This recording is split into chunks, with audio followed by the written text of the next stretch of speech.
This program shows drugs being made, sold, and used. It features graphic content that may not be suitable for all audiences.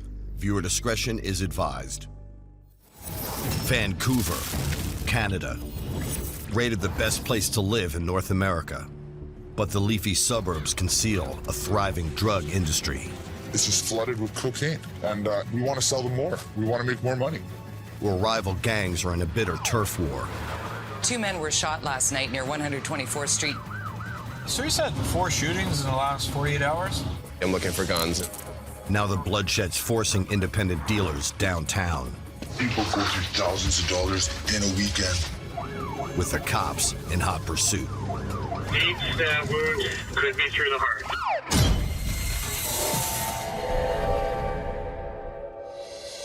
It's all about money in this business. It's all about money. You can't care about other people because you're selling cocaine.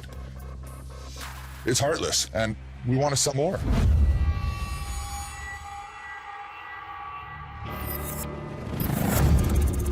Drew is a dealer who sells in the wealthy Vancouver suburb of Surrey, just 10 miles southeast from downtown.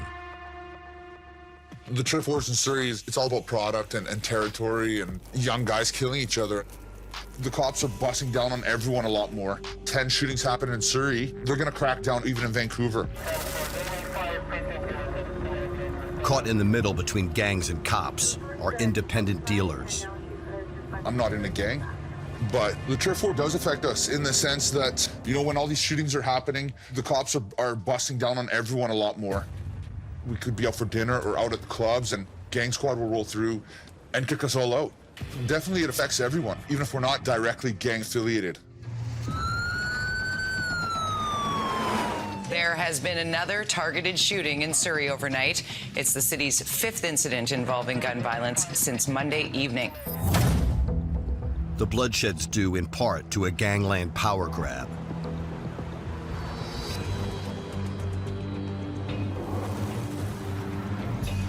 At the end of the 2000s, the gangs running Vancouver faced a reckoning.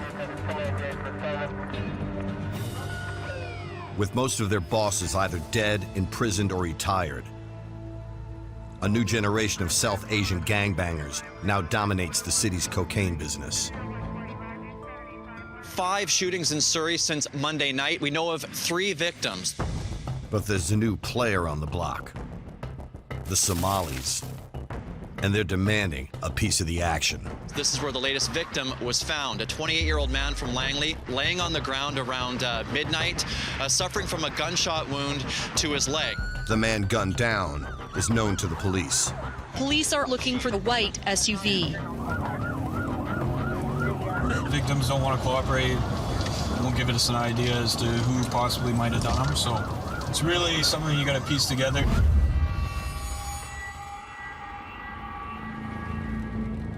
Corporal Beauregard is on the hunt for the suspect's white SUV. We're gonna head to one of these guys who's involved in these shootings. So we're gonna go see if he's home, touch him up and see if there's anything he wants to tell us. He's looking for a South Asian gangbanger. The two gangs are fighting each other for control of a lucrative cocaine market that could be worth millions. This is kind of like the divider. So back there is Vancouver, and now we're going to be going into like $1 million home territory here in Surrey.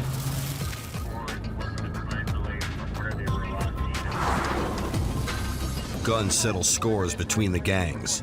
Anyone caught in the crossfire is simply collateral damage. People shooting at each other from different vehicles. The possibility for someone walking down the street or one of those to carry him through a bedroom window is pretty high. Beauregard is part of British Columbia's Gang Enforcement Squad, a crack group of officers set up to counter the escalating violence. So we said like 4 shootings in the last 48 hours. It's tough to figure out what's going on right now. Intel has thrown up a list of addresses for Beauregard to check. He's all too familiar with the telltale signs of gang involvement. If your kid doesn't have a job and he's paying for his own car and it's like maybe one of these Range Rovers or BMWs, he seems to have lots of money to spare. I think it's not a very hard leap to figure out what he's doing, right?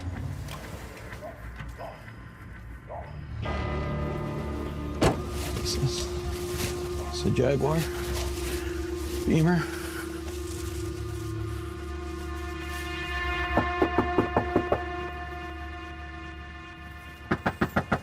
I mean, there's a lot of cars here. I think if they're in here, they're not gonna come. All right, well, try the back. That's just the garage, isn't it? The street here resembles a luxury car dealership, but no white SUV. And the house is locked up tight. This stuff's nailed shut. It's nailed shut? Yeah. This is a bedroom. Nailed shut? Yeah. Yeah, they're not gonna come. If there's like 3 cars and... Without a search warrant, they can't enter the property. Wait, next one.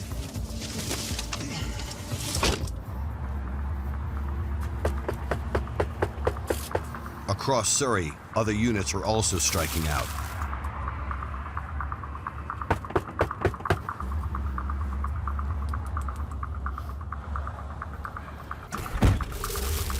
The shooting suspect remains at large. Another foot soldier in the army of the tooled-up gangsters roaming the suburban streets. Between March and June 2015, there were 31 shootings. Every night, the gang enforcement squad swarms Surrey streets to keep the rivals off balance. And that forces independent dealers like Drew to adopt new tactics to stay one step ahead of the law. We sometimes use rented cars. We usually have 2 phones on us, so we have our personal and then usually a BlackBerry. Just a throwaway is what we call it. If anything happens, you can just throw it away. You have all those numbers backed up. You keep your stash in your crotch area, under your or something, and they can't check that. To stay off police radar, Drew has changed the shape of his working day. Now he sells dope during the morning school run. Half gram runs at about $40. Gram 80. I sell a ball for $240. This is gonna be a bit more than a ball here for sure. So yeah, that's 5 grams right there. Tomorrow is Friday, the busiest day of his week. He's bagging his dope in preparation for the inevitable onslaught. Yeah, we got a gram there. Put it in these little paper flaps here. I prefer using the little baggies. The problem with these is when you're in the club sweating, your product can get a bit moist. The police clampdown offers the chance of a higher profit for those willing to risk it. Prices of cocaine in Vancouver have definitely gone up, thousands of dollars. I remember 10 years ago, for a kilo, it was $20,000 cheaper. So it's gone up drastically, and with that, people stomp out more. They weigh it a bit smaller than they have to. All about margins. Hard cash is the only thing that motivates Drew. I've been doing this about 15 years. No one ever says, okay, I've made enough now, I'm just gonna stop. When you first start getting into this lifestyle, it's fun, it's exciting, it's fast, there's lots of money, cars, girls. You know, there's girls that'll pretty much do anything for cocaine. It's an awesome time, but it's a lifestyle. You get caught up in it. There's no end to it, and then, you know, start getting depressed and it gets boring, and then you throw guns in there and gangs, and it's a mess, man. In this game, the highs come with dangerous lows. This line of work definitely messes with your head because it does create trust issues, and you know, a lot of times I don't even trust a lot of my buddies when they come over. You know, I'm worried that a couple bags might go missing because they're partying. And you know what? If I was at their house partying, I might grab a bag and do the same thing. I wouldn't steal anything personal from them. It's a money chase too, right? Everyone just wants more money. If you have $1 million, who knows? Your best friend might shoot you in the head for it. He wraps his last bag. This right here is $80. With the sun rising, it's time to hit the road. In Surrey, there are not a lot of street corner sales. The name of the game here is Dial-A-Dope. Selling in Suburban, you'd be surprised at the amount of people that do cocaine and the kind of people I meet. I meet lawyers, doctors, all walks of life. Young, old. People come up to my car and I would never guess that they'd be someone who's doing cocaine. I've had parents get in the car with their kid to buy stuff. Obviously, I don't feel great about it, but it's the lifestyle, it's the job. I'm not here as the counselor, I'm here to make money. I just cruise around, see one person after the other. This business is all about word of mouth. That's why I like to have the quality at its best. So yeah, everyone just passes the number along. I don't answer random numbers, so it has to be a number I know or someone told me that I should be expecting that call. Just like calling for pizza, users call their dealers to place their order. Yo. Yeah, what'd you need, bro? I just need a grill for now. I'm gonna be out back to one place. Okay, thanks, bro. Bye. A lot of them come from money out here. A lot of rich kids, a lot of older couples as well, just, home together for the night, drinking a bottle of wine, and they want some blow. But in the interest of self-preservation, Drew doesn't sell to everyone. By referral only. Our worst enemy is the police and ourselves. Every so often, we'll switch phones. We'll fire a message to everyone. Hey, switching numbers. This is the new number. We'll switch up phones every so often, keep it safe. We could run phones for 3, 4, 5 months. Drew pulls onto the user's street. The bag is handed over with barely a glance. What's going on, bro? There's 2 house for you. Thanks, man. Yeah, you too. By 11 a.m., he sold all his dope. But Drew isn't content. Working a war zone is getting to him. It's a rat race, everyone wants to be the top guy, so when they see someone with a nicer car and, they get jealous. They want that money, they want that car, they want that life, they want the hotter girls, bigger house, nicer clothes, bigger vacations. Who wouldn't want that lifestyle? But they don't see everything that comes with it. You can't enjoy it if you're dead. Fed up with the violence in the suburbs threatening their profits, some indie dealers are heading over to downtown Vancouver. Hi, bud. What do you need? Go to usual spots. 10 minutes? Okay, bye. I was one of the first dial-a-dopes down here. People come from all over Canada to east side of Vancouver to do as much drugs as they have money. It's up to me to catch as many of them up like fishing in a net.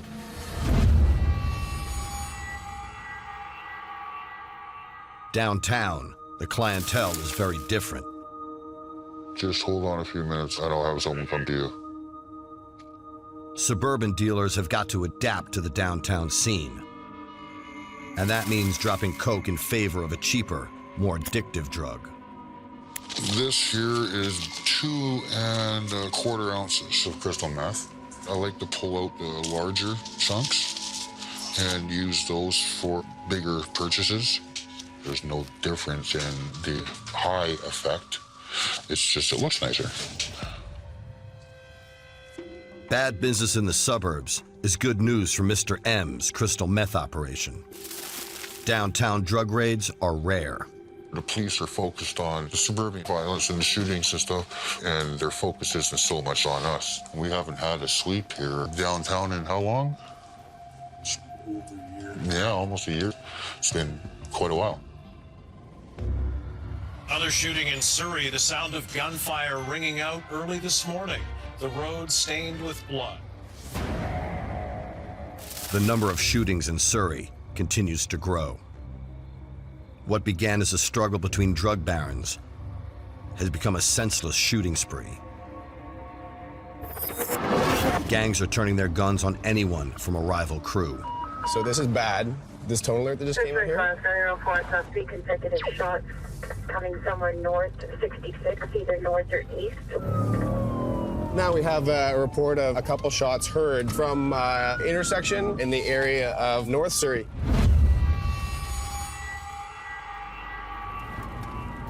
A witness reports seeing a light-colored SUV at the scene. Constable Jordan joins the chase. They love the bravado, and they like being a gangster, and they like slinging dope.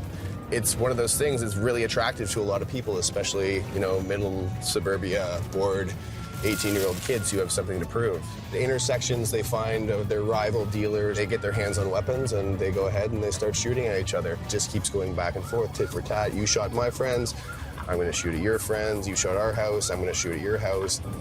They soon spot a white SUV. That one?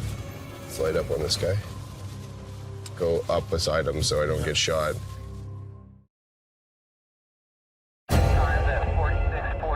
In the Vancouver suburb of Surrey, Constable Jordan stops an SUV, possibly involved in a drive-by shooting.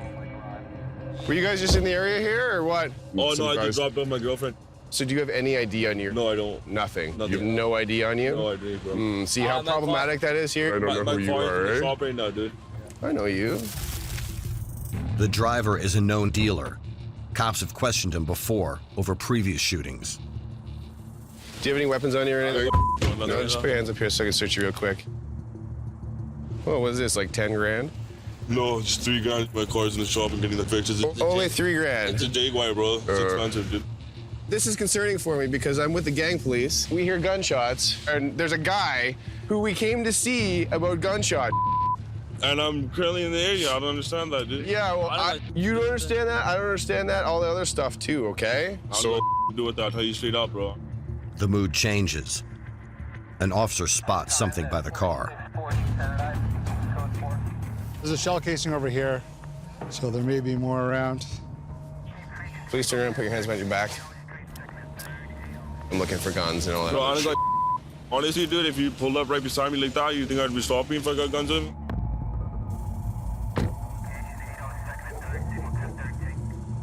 So you start one side, I'll start the other? It's not the white SUV reported fleeing the scene of the attempted murder. But it's chock full of incriminating evidence. There's 2 more phones. Might have some dope here. Looks like crack. There's about 4 or 5 little rocks in there. Multiple cell phones. So all the earmarks of a dial-a-doper guy. No guns, but plenty of drugs and cash. They're both going to say, this isn't my car. These are my drugs. You found it in the car that doesn't belong to me. Jammed in between the seat, a relatively small amount.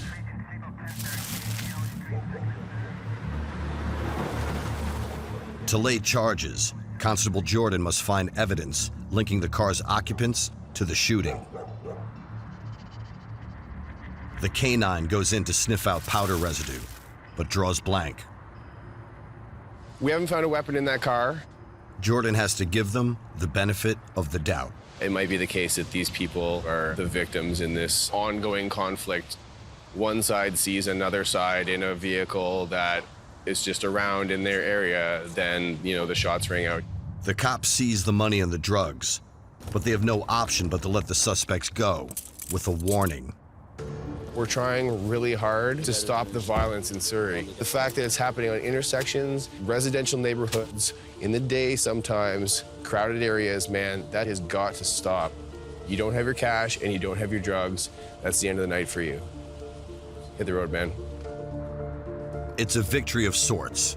They've gotten a small amount of drugs off the street, but the gunmen remain at large, free to continue their reign of terror over the Vancouver suburbs. There's a high probability that some innocent person will get hit. These guys aren't trained marksmen, or this might be the first time they've ever shot a gun, and they're shooting it randomly at some guy they don't like, so the chances of a bullet going stray is very high. With little heat from the cops downtown, Mr. M is building a drug empire. His crew operates from stash houses right in the middle of Vancouver's east side. Here, trendy restaurants and nightclubs coexist with Skid Row in one long intersection. Perfect for running street corner sales. Down on the row, it's all the street scene and stuff. They're sort of shaded and broken down and painted. It's all crime, proceeds of crime. But with the change in clientele, Mr. M and his associate Z are moving away from the corner and getting into dial-a-dope. Suburban kids, they don't want to stop partying. They want the quantity, right? Whereas a street user, all they need is a 20 paper. Mostly on the street, you're selling points. People have it in their head that they're just going to do that little bit. In reality, it's just a big lie to themselves because they keep on coming back. They buy a point, a point, a point, a point, a point. The high turnover nets Mr. M 7 times more profit than he'd get selling in larger quantities. People go through thousands of dollars like that in a weekend. I love those $20 paper people.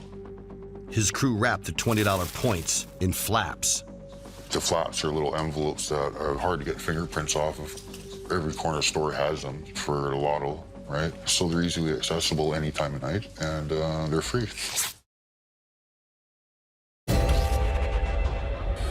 Suburban drug users are bringing something new to downtown Vancouver, a preference for dial-a-dope purchasing. No more street buys on shady corners. Hello, what's up? That's $20. You gotta be out there at 5, okay? So you gotta get ready. Dealers Mr. M and Z hit the streets. Their new door-to-door delivery service is already in demand. The spiraling violence in Metro Vancouver is prompting suburban users to head into the city.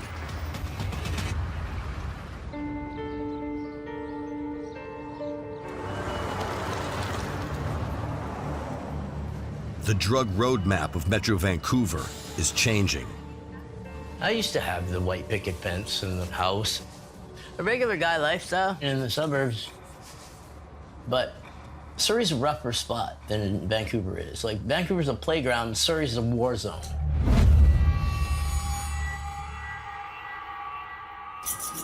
Steve sought refuge downtown and soon found meth. That sucked the first time I did it. Because I was expecting something, whoa! It didn't happen. It took about a week to actually kick in.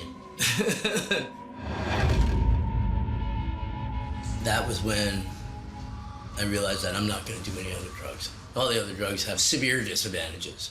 Crystal meth. It lets me do things that I wouldn't normally do. It gives you some courage, I guess. I have a lot more easier ability to talk to people once I do some meth. I'll be like, yeah, let's go. Let's go. Yeah. We're going to go talk to anybody, right? He was hooked. Being on crystal meth, it's not an expensive drug. You get more from what you pay for normally, and also the economics of it are substantial. That road bike sold today, and guy's not picking up his phone. That's $900. Is it? Yeah. Steve and his partner in crime, Harley, run a bike chop shop. They steal and modify bikes to fund their meth habit. These, I have to say, are the ugliest bars I've ever seen. There's a lot of people wrapped up in their drug use that, you know, they've forgotten everything else, right? They've forgotten how to budget. They've forgotten how to make the money to maintain, right? I mean, you have to have a routine. Ta-da! Same way. They run their workshop out of Steve's apartment. He is convinced that being high helps him work. Right. A lot of people that do crystal methamphetamine do tinkering with things, and your mind wants to be busy, right? Let's do something, right? They call it flailing. Well, someone that's in a heavy flail has got like this, trying to get the thing to work with the Dremel tool in his hand, with that in a spray ball, trying to plug something in. Everything's gonna happen at once. Harley was just a regular suburban kid hooked on skateboarding, till he dropped what he thought was ecstasy. I was 17. I'm still in high school. But he told me it was ecstasy in a capsule, and it was pure crystal meth. So I chopped it up and started sniffing it, and the burn was just like, oh my god, like, oh my god. And your eye would droop down, and water would be pouring out of it, and you'd be like, ugh. It burned so bad, but it was such a good burn. 2 days, I was like, my mom was like, what's wrong with you? I'll get my room so clean. And I'm telling you, I'd be on my skateboard 12 hours straight. I'd come home, it was like soaked head to toe in sweat. I was going through shoes and everything. I was non-stop skateboarding. Users drink fluid to keep their veins enlarged, which should make it easier to inject. Ah! Oh! It hurts more to pull it out than it does put the thing in. But every day we still continue to do it to ourselves. High, and with the repairs done, it's time for Steve and Harley to hunt for more bikes to boost. But the competition is undercutting them, and Steve is getting mad. This new generation of kids, they get a $1,000 bike and sell it for $20. The whole system up. So people think they can buy a $1,000 bike every day for $20. I was like, what the am I supposed to do? I go steal a bike, and I'm expecting to get $500 for it. I'm getting $20 for it? That? No way, I'm not worth risking going to jail for $20. It's not a top priority for Vancouver cops to bust meth heads downtown. They have more pressing problems. A maze of police tape cordons off a high-end section of downtown Vancouver. A double shooting around midnight. Independent dial-a-dope dealers continue to flood the center. Yeah, you got a driver's license with you? And now the suburban gangs are moving in, bringing the violence with them. Corporal Guard. Corporal Beauregard gets a call. Another gang enforcement unit stopped a known gang member downtown. They need backup. They're gonna search his car. The suspect has previous counts for gun crime. It's like Kingsway and Sophia. It's gotta be just up here.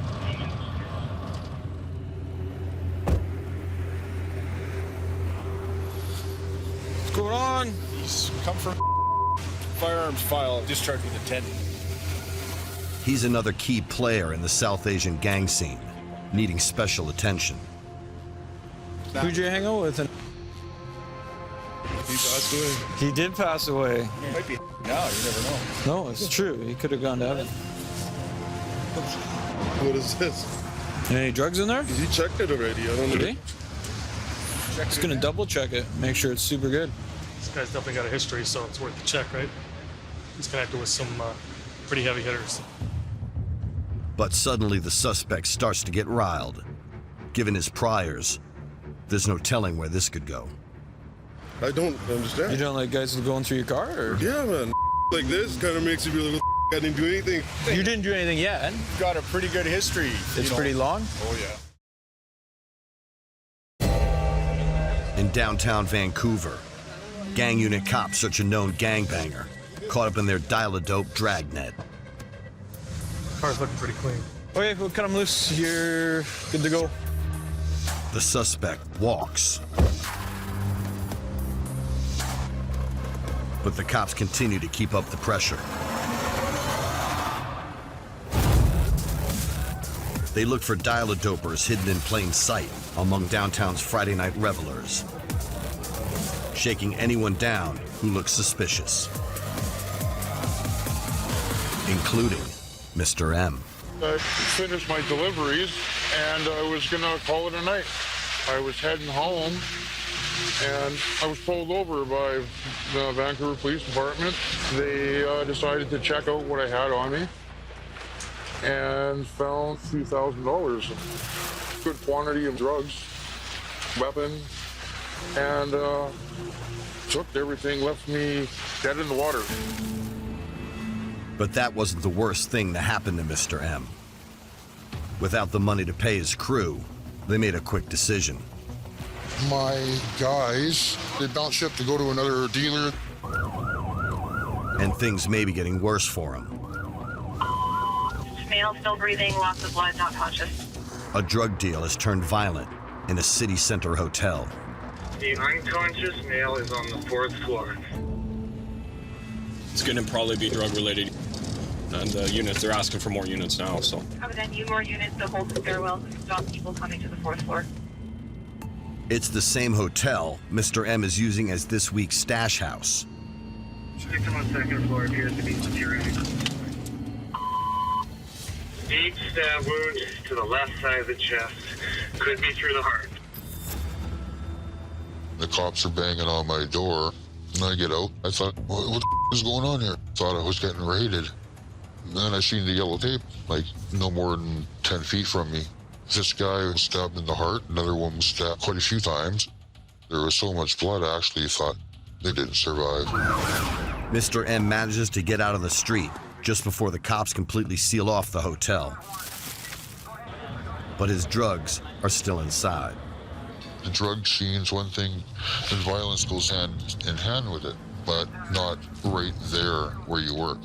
You don't crab in your own backyard. He has no remorse for the dead. Just from 2 deaths over $30, I've lost hundreds. If they were not dead, they would be, getting a good smack upside the head. Drugless, crewless, and homeless, Mr. M needs to build up his empire from nothing. He must be quick.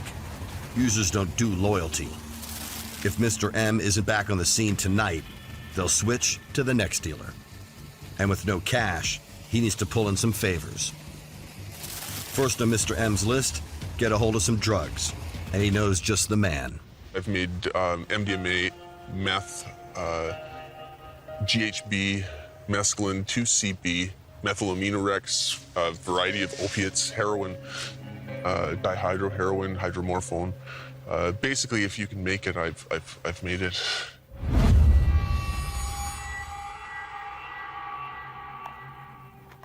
A good chemist that knows how to make drugs can make a lot of money, given the right supplies and equipment. Mr. M has used Chef since he moved his operation downtown and switched from coke to meth. He now desperately needs Chef to provide drugs on credit.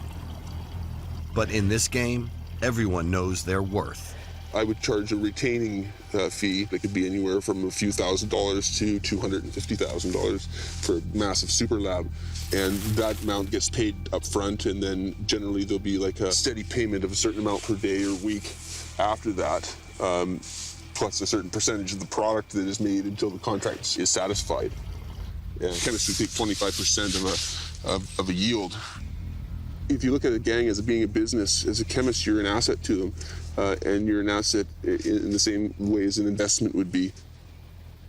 I've heard of chemists being bought and sold from gang to gang. There's been instances where chemists have been locked in rooms and forced to work for nothing, to basically being kidnapped. The prices that cooks command mean they're often the first to be struck from the drug payroll. You work for them until you have built the lab, have it successfully making product, and train a couple of their people to do it, because they don't want to keep paying you. Short of a gig, Chef needs Mr. M's business and agrees to help him out. It's been a long time since Chef has run a shake and bake deep in the woods. Meth making with store-bought ingredients is extremely dangerous. Chef knows that this brew could blow at any moment. Chef's shake and bake meth mix is at its most volatile point. But exploding chemicals are the last thing on this pro's mind. Because of the ease in production with meth, there's a much bigger profit margin because there's less chemical purchases involved, there's less chance of error, there's higher yields, and there's a bigger customer base. The MDMA customer base has decreased over the years down to dismally low levels, whereas meth just keeps getting larger. Everybody's doing it. Chef is producing 5 grams of meth for dealer M, who needs to sell it ASAP. The police recently confiscated Mr. M's stash, and he needs to re-up fast to work his way gram by gram back in the game. I've got a good name. I've been able to procure enough to get me slowly started again. Just refocusing my attention on building everything back up again. Slowly testing the waters because I don't have a lot of inventory right now. Mr. M has got hot product. He hits the streets, searching not for customers, but for a new crew. I'm hitting angles for the reflections, looking for familiar faces, people I know in the game, other dealers. I'm just following my instincts, bloodhound. He's got to surround himself with people he feels he can trust. Violence has come so close to me where it's killed my wife, my partner, and battles down here. Friends have lost every day almost due to stupidity of drugs. Well, who wants to live like that? I don't want to get set up. I don't want to get robbed. There's vultures everywhere. It's a shady business. He knows the perfect guinea pig to test Chef's meth. Yo. Hey, what's up? You want to come down to my place? You want me to come towards Insultown today? That'd be sweet.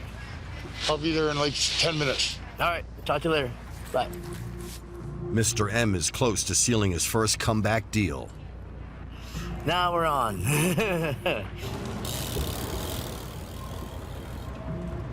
All right, he's coming by. Watched by his girlfriend, Steve tidies up for an important guest. So, I just want to clean up a little bit. Should be here any minute.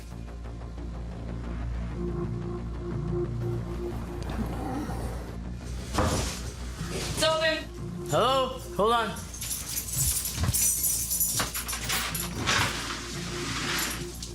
Good to see you. Hey, Buzz. This stuff here is from the valley. Right? You can see it's a really nice chunk. Mr. M brought 2 points of Chef's batch of backwoods meth. No one's tried it yet. This will definitely work. It's a risk addicts like Steve are only too willing to take.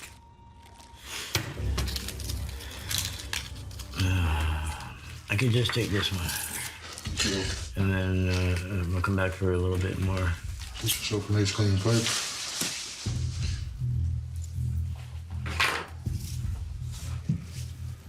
Whoa.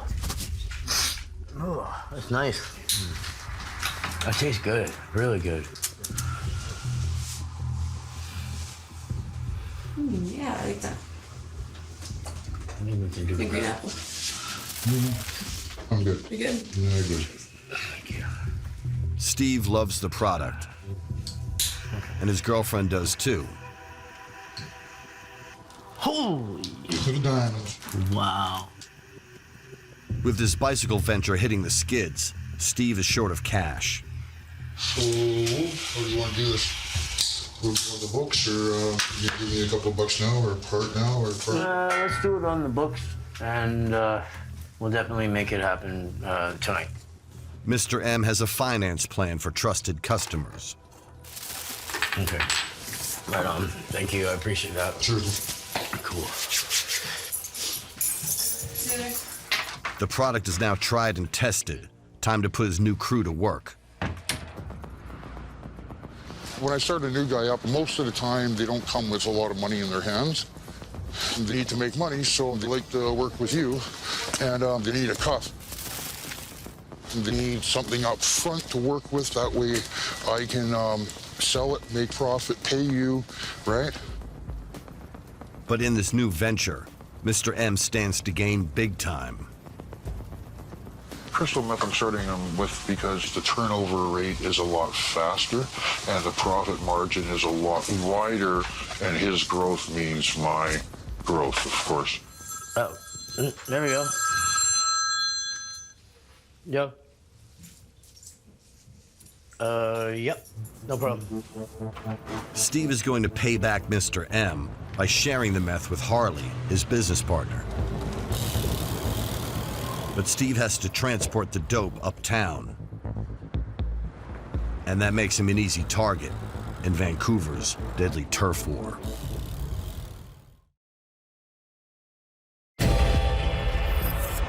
Let's begin in Surrey at this hour, where a major police operation is underway. Someone has been shot and killed. Gunshots continue to ring out in the Vancouver suburbs. They have never, in my recent memory, have had this many brazen, daylight-style shootings within such a short period of time. They just do what they see on the movies, and now they're shooting a gun out the window of a moving car, and those bullets are going all over the place. A lot of the, let's call them victims, are not cooperative whatsoever. They don't want to talk to the police. They want to deal with it themselves. As the casualties rise, cops make an arrest. An armored vehicle and heavily armed officers swept into this Surrey neighborhood around noon. Residents say they entered this house and one person was taken into custody. A few weeks after fleeing the scene of a crime, the driver of the missing white SUV is charged with trafficking and possession of a controlled substance. Police issued a press release saying 2 people had been arrested. The search warrants were executed by more than 50 officers. It turns out to be the same suspect that Constable Jordan was forced to let go a couple of weeks ago. The job that we perform here, I feel we're effective. The drug trade is disrupted. One dealer's loss is another's gain. Hello. Just hold on a few minutes and I'll have someone come to you. Quarter, say 2:20. Can you handle that? Okay, confirm, get back to me, okay? Because I got another line going right now. Hey, what do you need? About 20 minutes, okay? That good? Okay, thanks. Hey. Hello, what's up? Mr. M has a new stash house up and running, and business is booming. See, 2.5 ounces of crystal meth, and it's been an hour and about 20 minutes. He's recruited a new dial-a-dope crew. You gotta be out there in 5, okay? So you gotta get ready. Yeah. Happy to have him. He's a good earner. He's smart. He knows what to do. You know where to go, eh? Take about an hour and a half. The demand is pretty high out there. I'll be able to take that money, put it in my pocket, and make more starts. Get it done right away, and get back as fast as possible. And then you always pay your bill in full, and then you're on to the next. Gotta get back here quick, buddy. Right? You know what I mean? Hurry. There's always somebody right? waiting. There's always gonna be faster, quicker, faster, sooner. His runner hits the streets with 2 grams of meth. He's walked out to start chopping and dicing it up into smaller packages where he's gonna make 1 gram, 10 points into probably 12, and make $120 when he owes me 45. He expects the new crew to put in the hours. For the next week and a half, 2 weeks, I'll work 24 hours a day, 7 days a week. 2 different people to meet. Should be 50 and 25. Between midnight and 4 in the morning, I should move a 1/4 pound. Hello?